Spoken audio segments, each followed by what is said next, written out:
Types of black holes.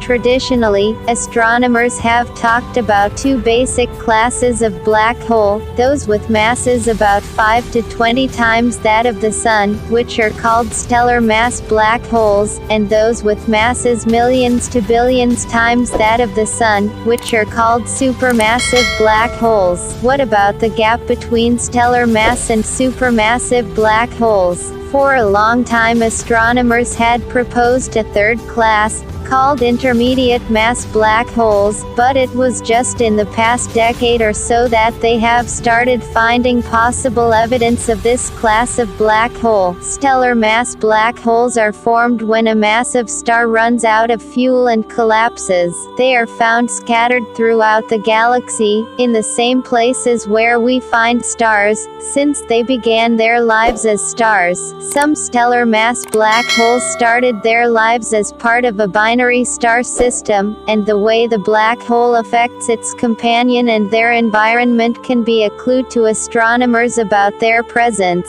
Supermassive black holes are found at the center of nearly every large galaxy. Exactly how supermassive black holes form is an active area of research for astronomers. Recent studies have shown that the size of the black hole is correlated with the size of the galaxy, so that there must be some connection between the formation of the black hole and the galaxy. With only a few candidate intermediate black holes, astronomers are just beginning to study them in any detail. These studies are complicated by the fact that many of the objects that initially looked like strong intermediate black hole candidates can be explained in other ways. For example, there is a class of object called ultraluminous X-ray sources, ULXs. These objects emit more X-ray light than known stellar processes. One model postulated that ULXs harbor an intermediate black hole. However,